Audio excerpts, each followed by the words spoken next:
Bonjour à tous, donc pour ce haut mode numéro 113, ici on va démarrer avec une mobilité active. On fera d'abord un shoulder flow en entier, donc le complexe complet. N'hésitez pas à bien regarder la vidéo. Normalement, si vous le faites régulièrement, vous devez normalement le connaître par cœur. Si pas vous regardez la vidéo correctement, n'hésitez pas à faire des pauses pour être sûr et certain de pouvoir le faire entièrement. Ensuite, on passera une minute en reverse stable mobility où on passera de gauche à droite sans essayer d'aller trop vite. 2 minutes cumulées en extended plank hold. Attention, le but c'est de garder une belle position avec une grosse amplitude. Ça sert à rien d'essayer de faire 2 minutes unbroken. Si vous perdez une position correcte, n'hésitez pas à faire peut-être 2 fois 1 minute ou 4 fois 30 secondes. Il n'y a pas de souci, ça reste du warm-up. Et on passera 2 minutes, 1 minute sur chaque jambe, plutôt dans la position pigeon, juste pour étirer tout simplement.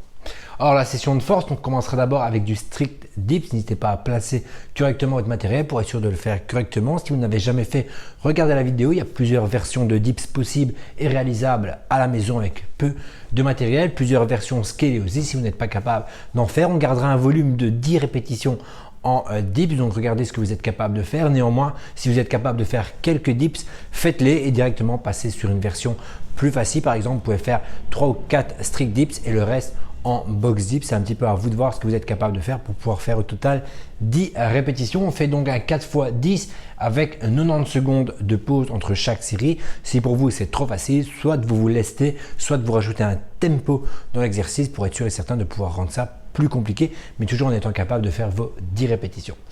Et ensuite, on partira sur du glute bridge, où là aussi, vous pourrez le rendre plus compliqué en surélevant peut-être vos pieds, en plaçant une charge sur le bassin. Et on fera 2 fois 20 répétitions unbroken avec seulement 1 minute de pause entre les deux. Donc, c'est pas énorme la minute de pause. Gardez ça à l'esprit avant de vouloir absolument peut-être vous lester ou de surélever les pieds. Il faut être capable de faire quand même 2 fois 20. Alors au niveau du workout, aujourd'hui on aura un fort time à réaliser avec un bury-in et un cash out de 100 double under unbroken pour ceux qui sont capables de le réaliser. Donc prenez le temps avant de démarrer votre premier double under parce qu'à partir du moment où il est lancé, il faut être capable d'en faire 100 sans rater évidemment. Donc 100 double under unbroken, c'est évidemment si vous êtes capable de le faire. Ensuite 4 rounds de 10 thrusters, 15 shoulder taps et 20 hollow to V-up. Donc les thrusters, pour ceux qui savent se lester et qui ont du poids à la maison, on ne dépassera pas les 60% d'une RM en thruster. Donc c'est pas une barre qui est forcément facile. Vous devriez être capable de faire 10 reps. Néanmoins, ça resterait quand même assez compliqué. Si vous avez moins de poids, évidemment, vous pouvez peut-être rajouter quelques reps pour que ce soit un petit peu plus difficile. J'imagine ceux qui sont avec une bouteille d'eau, par exemple, ou 2 bouteilles d'eau ou un pack d'eau, c'est quand même relativement léger. 10 reps, ça peut quand même être très facile. N'hésitez pas à en faire 20 par exemple. Évidemment, ce sera un petit peu plus long, plus cardio que des répétitions plus lourdes, mais sinon ça va aller vraiment trop vite. 10 thrusters avec une bouteille d'eau, on va pas se mentir, c'est vraiment très facile. Donc 10 thrusters, ensuite 15 shoulder taps. Si vous avez la place pour marcher en handstand, vous pouvez faire 15 mètres. Si pas, vous retournez avec le ventre face au mur et vous êtes parti pour 15 shoulder taps. Dos au mur, c'est évidemment beaucoup plus compliqué, plus efficace si vous y arrivez, mais plus compliqué, il faut quand même le faire 4 fois.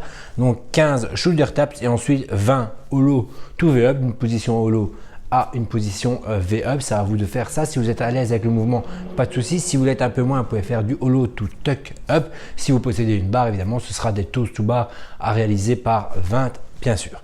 Donc 4 rounds, 10, 15, 20 x 4 et ensuite on refait 100 double under. Encore une fois, unbroken pour ceux qui sont capables de le faire. Si vous savez que vous n'êtes pas capable de faire plus de 20 unbroken ou vous êtes sûr de rater, évidemment, ne partez pas sur 100 unbroken. Essayez tout simplement d'en faire 100. Ce sera très bien. Pour ceux qui ne les maîtrisent pas du tout et pour qui 100 c'est vraiment trop compliqué, ne passez pas plus de 2 minutes sur vos double under. Au-delà de ça, tant pis, vous zappez, vous partez directement sur le workout.